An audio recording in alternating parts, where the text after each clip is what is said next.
Hola, ¿qué tal? Muy bienvenidas y bienvenidos. Mi nombre es Elías González y aquí en el blog Amanecer seguimos compartiendo reflexiones, propuestas y en este caso pues algunos comentarios de libros cuyo objetivo pues es justamente invitarles a ustedes a que vayan directamente a su lectura, a su cuestionamiento, a su profundización y problematización. En esta ocasión, pues tenemos un libro bastante interesante que compartir con ustedes. Lleva el título El Capitaloceno, una historia radical de la crisis climática, del autor Francisco Serratos. Es este libro que tengo por aquí. Y bueno, es una coedición entre, bueno, la UNAM y la editorial Festina. Francisco Serratos es, bueno, profesor, ¿no? De dicha casa de estudios, doctor en literatura por la Arizona State University. Y bueno, sus temas son, escribe, bueno, sobre la historia de la literatura, humanismo ambiental, estudio de animales y teoría política. Y ha publicado distintos ensayos, es mexicano, también algunos libros.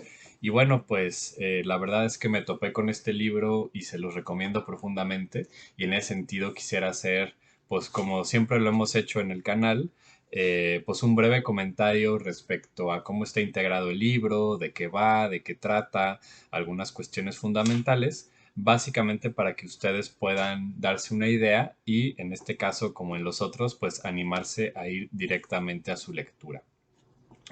Lo primero que diría de este libro, El Capitaloceno, una historia radical de la crisis climática, es que, digamos, en cuestión de forma, después pasaré al contenido, es de una lectura deliciosa, fluida, realmente creo que es de las cosas que más subrayaría. Los argumentos que utiliza el autor, si bien no son del todo inéditos, ¿no? Él recupera una serie de procesos históricos para poder poner en un panorama más amplio esta crisis climática que estamos ahora experimentando. Al mismo tiempo, sí que lo hace de tal manera que creo que este libro puede ser leído prácticamente por cualquiera. No tiene un lenguaje rebuscado, ni técnico, ni especializado, sino justamente todo lo contrario, bastante directo, bastante accesible. Al ser el mismo un profesor de literatura o habiendo estudiado literatura, se nota la calidad de la pluma y cómo nos va encaminando por distintas historias. Y de hecho de eso se trata el texto. Lo que va a recuperar aquí el autor es una serie de historias concretas dentro de distintos panoramas históricos, ¿no? Que podríamos hablar desde, desde hace 250.000 años o en el siglo XV o en el siglo XIX, el siglo XX y así va como llevándonos por distintos escenarios históricos a través de distintas problemáticas socioambientales, justamente como para darnos a comprender mejor cómo es que llegamos a esta situación en la actualidad. Es verdad que este libro está basado en otro que es muchísimo más complejo, que se titula El capitalismo en la trama de la vida, ecología y acumulación de capital de Jason W. Moore, o Moore.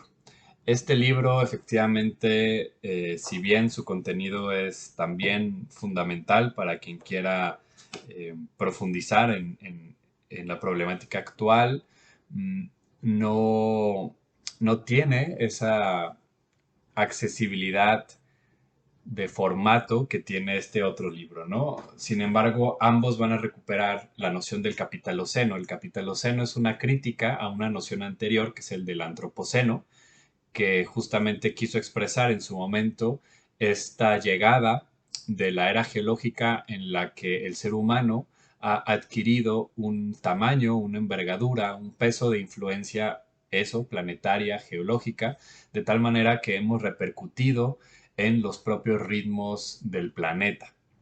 esto de una manera crítica. Sin embargo, si bien eso ya, digamos, en sí mismo podría ser entendido como una crítica al antropocentrismo que ha, que ha sido construido a partir de la modernidad, también es verdad que no distingue entre seres humanos, y es decir, bueno, sí, ¿no? El ser humano ha adquirido ese tamaño y por medio de la contaminación, del avance tecnológico, etcétera, etcétera, desmedido, por supuesto, y de las lógicas civilizatorias que conlleva todo eso o que impulsan todos estos factores, no han sido, digamos, la humanidad como tal, sino que justamente ha sido un proyecto civilizatorio concreto del hombre blanco occidental, moderno, capitalista, el que ha pues construido toda esta realidad catastrófica que hoy estamos experimentando. De tal manera que en lugar de hablar de antropoceno, este autor, Jason Moore, va a proponer hablar más bien del capitaloceno, ¿no? De esa era geológica en la que el capital influye, ¿no? Profundamente. Ha habido otros términos interesantes, ¿no? Por el mismo, en la misma crítica, por ejemplo, la del desechoceno, la del tecnoceno, etcétera, etcétera, pero todas parten de esta noción del antropoceno. En este caso estamos hablando del capitaloceno y el argumento de Jason Moore, en pocas palabras, es que tendríamos que evitar esta distinción claramente cartesiana, heredera de la modernidad, en la que vemos la naturaleza por un lado y la civilización por el otro o la sociedad por el otro. En ese sentido, más bien, ¿no? Porque esta lógica dicotómica lo que nos propondría sería de que hasta la fecha, pues la sociedad ha querido conquistar la naturaleza y ahora es como una lógica de cuidarla, ¿no? Y más bien lo que quiere proponer Jason Moore es que desde un inicio, en realidad, pues no hay tal distinción, sino que el ser humano ha pasado de un modelo a otro de tratar con la naturaleza, de administrarla, pero no como un agente externo, sino como propiamente lo que somos, ¿no? Que el ser humano es también naturaleza.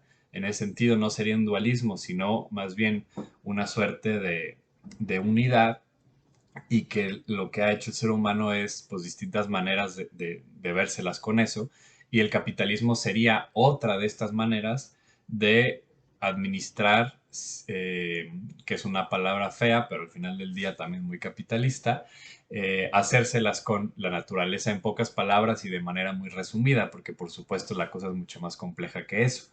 Pero de ahí va a partir Francisco Serratos, ¿no? De todo el estudio de Jason Moore va a partir de allí.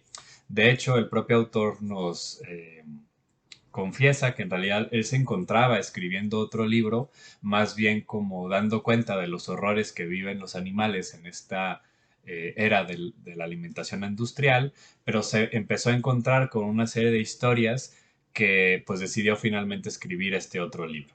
Entonces son estas historias del antropoceno, pero lo que a mí me llama mucho la atención y se me hace pues fantástico de este texto es que no nos va a contar, por ejemplo, sí, el libro de Jason Moore, y yo en este sentido diría que son muy complementarios. El libro de Jason Moore sí nos va a contar la historia y nos va a hablar de argumentos y de conceptos como los cuatro baratos, ¿no? Que justamente él considera que el meollo del asunto del capitalismo es la creación de energía barata.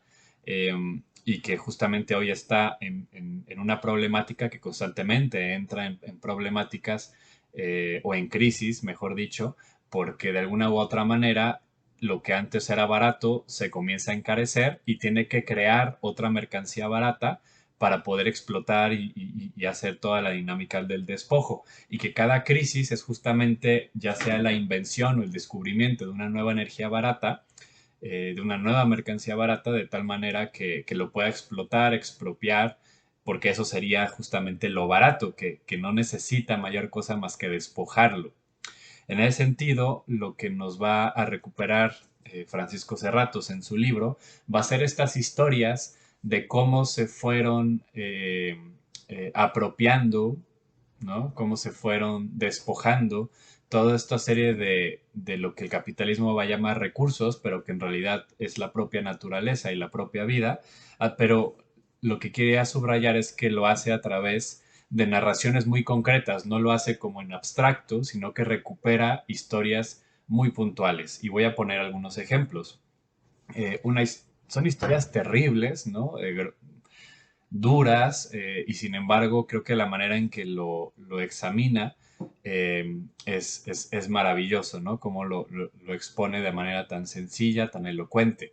Y voy a poner algunos ejemplos, ¿no? El primero de ello que se me viene a la mente, aquí no estoy yendo por orden cronológico ni de aparición del libro, el primero de ello que se me viene a la mente, sin recordar exactamente el nombre del personaje, es que Francisco Serratos recupera la historia de un científico alemán judío que durante los finales del siglo XIX hay como toda una serie de crisis digamos, los productos que normalmente se estaban utilizando para enriquecer la tierra para su cultivo, de tal manera que en este caso Alemania, al no tener el imperio colonial que llegaron a tener, por ejemplo, Inglaterra, o en su momento España, o en su momento la propia Holanda, los Países Bajos, incluso Francia, ¿no? Alemania no fue de estos países colonialistas en el sentido de estos otros, ¿no? Por supuesto que ha tenido sus que veres, pero no en el sentido, por ejemplo, territorial como la Inglaterra de aquel tiempo. Alemania pues comenzó a apostarle más bien a la investigación científica y no tanto pues a la extracción de recursos. En ese sentido, un científico alemán, judío, repito, que en este momento no tengo el nombre a la mano y no quisiera ponerme a buscarlo, pero sí lo que quiero como compartirles es un poco la historia, ¿no? Que este científico alemán comienza a investigar y crea, ¿no? Sustitutos de abonos, digamos, sí, pues distintos tipos de abonos a través de procesos artificiales con el uso del hidrógeno. Entonces crea pues esta serie de abonos a base de hidrógeno, que es la misma investigación que él inicia, que tiempos después, en la Primera Guerra Mundial, va a ser utilizada para las armas químicas que utilizaba Alemania en ese momento. La esposa de este científico, que también era una científica, se suicida al conocer en qué fue utilizada la investigación de su esposo, y pocos años después, más o menos, ya durante la Segunda Guerra Mundial, este científico tiene que huir de la Alemania nazi siendo el judío. Muchos de sus parientes y familia cercana van a morir en los campos de concentración nazi, pero ojo, es su misma investigación de finales del siglo XIX la que llevó a las armas químicas que utilizó Alemania en la Primera Guerra Mundial, y es exactamente la misma que van a utilizar los nazis para la creación de los gases en los campos de concentración, ¿no? Entonces va tejiendo de manera narrativa, novelada, de cierta manera, ¿no? Como contándote estas historias.